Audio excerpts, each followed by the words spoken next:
पुजारी जी की तारा से नजर ही नहीं हट रही थी, जैसे उन्हें तारा में कुछ दिख रहा हो।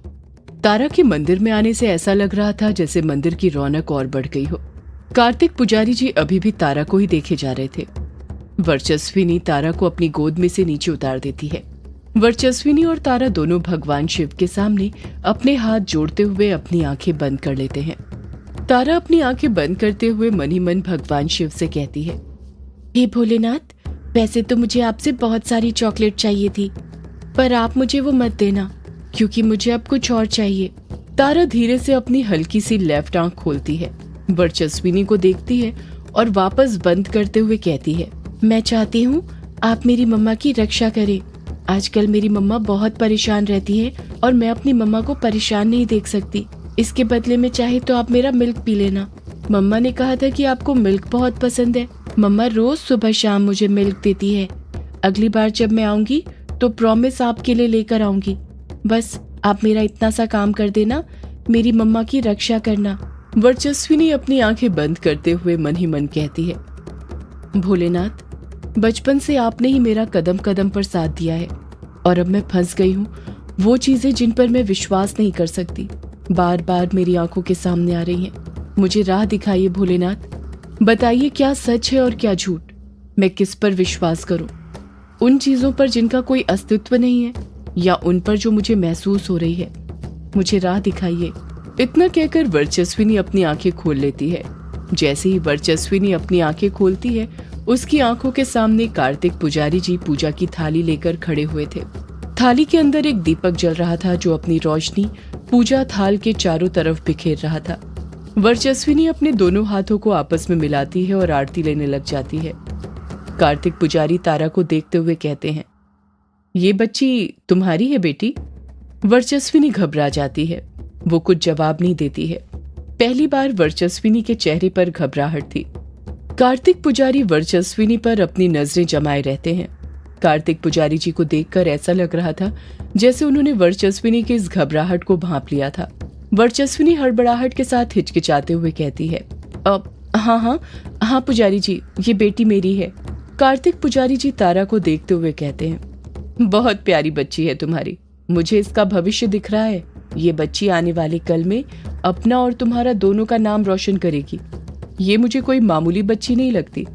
ऐसा लगता है जैसे ईश्वर का ही कोई रूप हो। वर्चस्विनी को कार्तिक पुजारी जी की बातें कुछ अजीब लगती हैं, पर वो हंसते हुए जवाब देती है, पुजारी जी, बच्चे ईश्वर का ही तो रूप होते हैं। तो मेरी तारा में आपको ईश्वर का रूप दिखना लाजमी है। कार्तिक पुजारी जी आरती की थाल तारा की तरफ कर देते हैं। तारा अपने नन्हे नन्हे दोनों हाथ आगे करती है और आरती लेने लग जाती है। तारा आरती ले ही रही थी कि तभी कार्तिक पुजारी जी की नजर तारा के सीधे हाथ की हथेली के पीछे पड़ती है और वो देखते हैं कि तारा की हथेली के पीछे एक स्टार बना हुआ था। वो स्टार ऐसा लग रहा था जैसे उसकी हथेली के अंदर स्टार हो कोई। ये स्टार का निशान जन्म से तारा के साथ था। कार्तिक पुजारी जी बड़बड़ाते हैं, ये निशान तो मैंने कहीं देखा है, पर कहां पर? तारा आरती ले ही रही थी कि तभी उसे दीपक की लौ में एक काला साया दिखाई देने लग जाता है। उसी लौ में उसे अघोरी और ग्रेवयार्ड कोठी नजर आने लग जाती है। तारा आरती की थाली से अपने हाथ दूर हटा लेती है और डरते हुए कहती है, अघोरी, काला साया, ग्रेवयार्ड कोठी, मौत। तारा बार बार यही बात दोहराई जा रही थी। वर्चस्विनी हड़बड़ाते हुए तारा को अपने गले लगाते हुए कहती है, क्या हुआ मेरी बच्ची? ये क्या बोल रही हो तुम?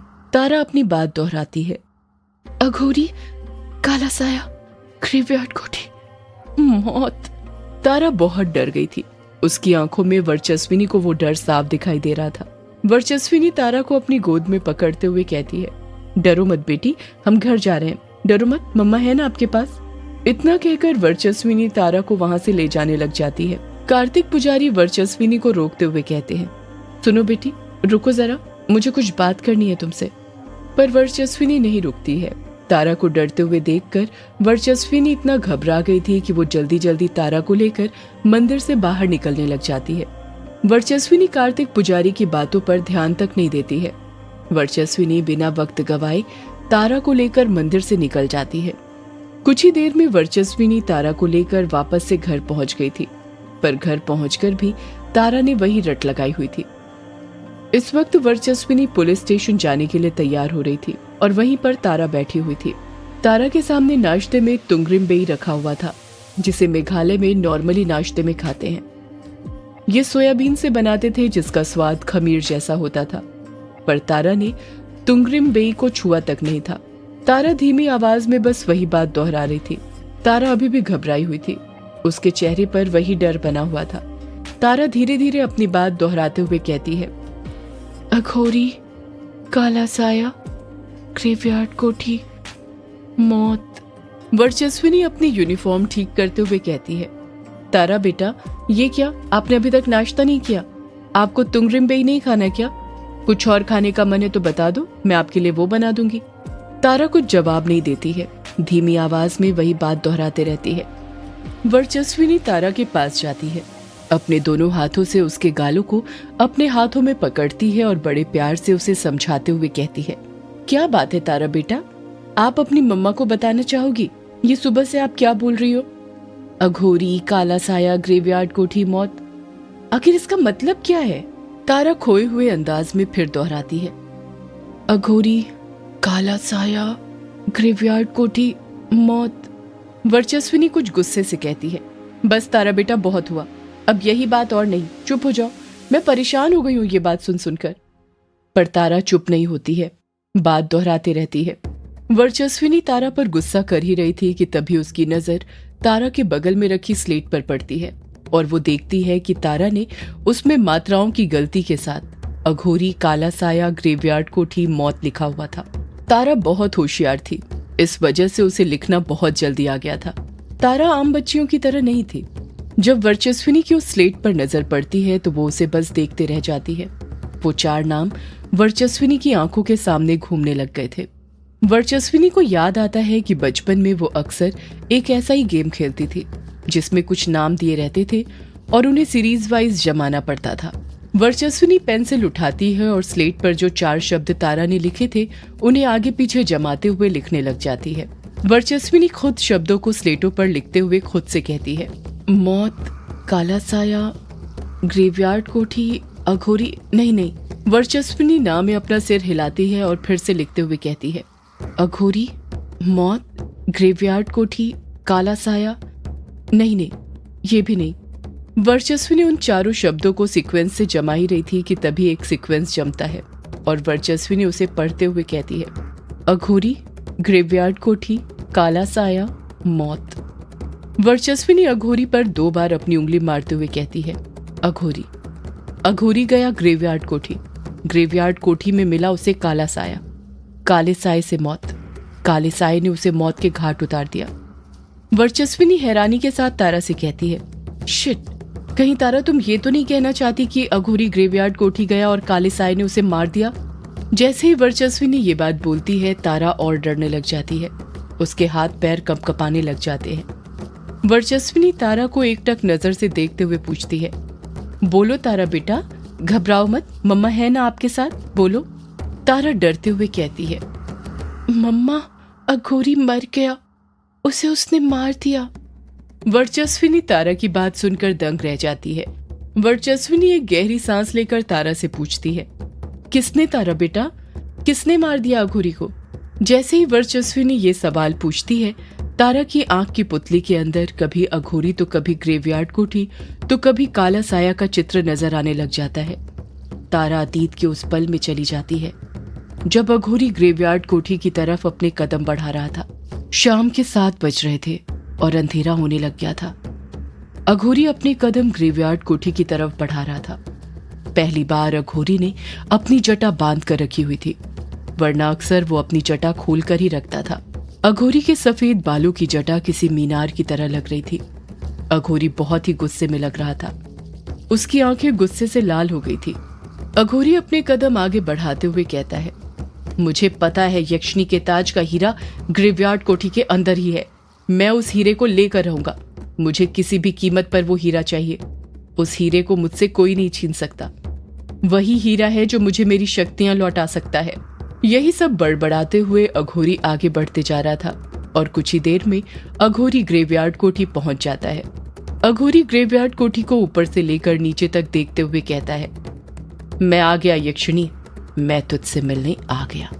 इतना कहकर अघोरी ग्रेवयार्ड कोठी के दरवाजे को धक्का देता है और दरवाजा चरमराते हुए खुल जाता है। ग्रेवयार्ड कोठी पूरी तरह सुनसान पड़ी हुई थी, वहां पर कोई नहीं था। अघोरी यक्षिणी को पुकारते हुए कहता है, यक्षिणी कहां पर है तू? देख मैं आ गया। मैं वही कुत्ता हूं जिसे तूने श्राप दिया था। वो श्राप टूट चुका है। तू जानना नहीं चाहती वो श्राप कैसे टूटा? अघोरी ग्रेवयार्ड कोठी के अंदर अपने कदम आगे बढ़ाते हुए कहता है, मेरा श्राप किसी और ने नहीं बल्कि एक स्त्री ने तोड़ा है, एक सौदाइन स्त्री ने। और वो स्त्री और कोई नहीं बल्कि अमोदिता थी। अमोदिता ने वही त्रिकोण हवन कुंड जिसकी अग्नि को देखकर तूने मुझे श्राप दिया था, उसी अग्निकुंड को वापस से प्रज्वलित करके तेरा श्राप तोड़ दिया और मुझे मुक्ति दिला दी। अघोरी अपने आसपास देखते हुए कहता है, तू कहाँ है? मेरे सामने क्यों नहीं आ रही? कहीं ऐसा तो नहीं कि अभी तक तू मुझसे डरती है? अघोरी हंसते हुए कहता है, मुझे तो तेरे श्राप से मुक्ति मिल गई, पर तुझे तेरे अभिशाप से अभी तक मुक्ति नहीं मिली। तू आज भी मर्दों को अपनी हवस का शिकार बनाती है। तेरा अभिशाप तो इतना बढ़ गया है कि सुना है तू अब मर्दों के साथ साथ अब औरतों को भी अपनी हवस का शिकार बनाने लग गई है। क्या ये सच है? अगर सच है तो आ, मुझे भी अपना शिकार बना ले। मैं भी तेरा शिकार बनना चाहता हूँ। हो सकता है मुझे अपना शिकार बनाकर तेरी हवस कम हो जाए। सामने आ यक्षिणी, सामने आ। अघोरी को अब गुस्सा आने लग गया था क्योंकि वो बहुत देर से कुछ न कुछ बोले जा रहा था, पर यक्षिणी का अभी तक पलटकर कुछ जवाब नहीं आया था। अघोरी आगे कहता है, मुझे पता है वो हीरा तेरे पास ही है, पर तू नहीं जानती।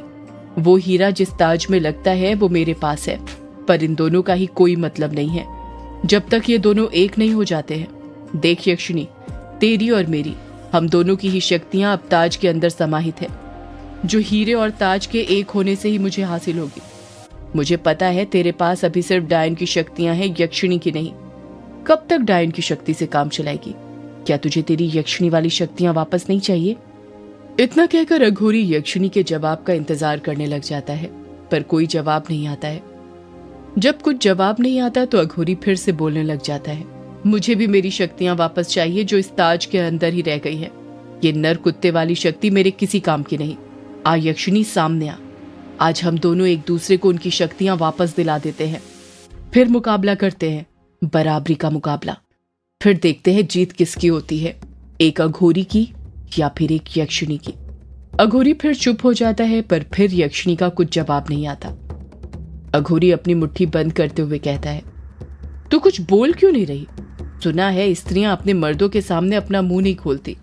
कहीं तू मुझे अपना मर्द तो नहीं समझ रही? अघोरी के हंसने की आवाज ग्रेवयार्ड कोठी में गूंजने लग जाती है। अघोरी यक्षिणी को बुलाने के लिए उसे उकसाते हुए कहता है, मुझे पता है आज भी तू मेरे सामने आने से डरती है कि कहीं मैं तुझे अपनी दासी बनाकर ना रख लूं। अगर उस रात तूने अपनी चोटी से मेरा मुंह बंद नहीं किया होता तो आज तू मेरे साथ सो रही होती और मैं तेरी सारी हवस मिटा देता। जैसे ही अघोरी ये बात बोलता है, ग्रेवयार्ड कोठी में हलचल मचने लग जाती है। ग्रेवयार्ड कोठी की खिड़कियां खड़खड़ाने लग जाती हैं और लाइट भी बार बार बंद चालू होने लग जाती है। ये सब देखकर अघोरी खुश होने लग जाता है क्योंकि वो समझ गया था ये संकेत था यक्षिणी के आने का। वो जिस मकसद से आया था उसमें वो कामयाब होने वाला था। कुछ ही देर में यक्षिणी वहां पर आने वाली थी। अघोरी अपने दोनों हाथ फैलाकर हंसते हुए कहता है, आजा आजा आजा यक्षिणी, तुझे नहीं पता इस दिन का कितने सालों से इंतजार कर रहा था। आज फैसला होकर रहेगा, या तो तू रहेगी या फिर मैं। अब मुकाबला बराबरी का होगा। देखते ही देखते ग्रेवयार्ड कोठी के अंदर जितनी भी खिड़कियां थी सबके कांच टूट जाते हैं। वो झूमर जो अघोरी के सिर के ऊपर था वो हिलने लग जाता है। जैसे ही वो झूमर नीचे गिरता है, अघोरी उस जगह से हट जाता है। अघोरी झूमर के वार से बचते हुए अपनी भवें ऊपर करते हुए कहता है, पीठ पीछे क्या वार करती है यक्षिणी, सामने आ। लगता है ये औरतों की पीठ पीछे वार करने की आदत कभी नहीं जाने वाली।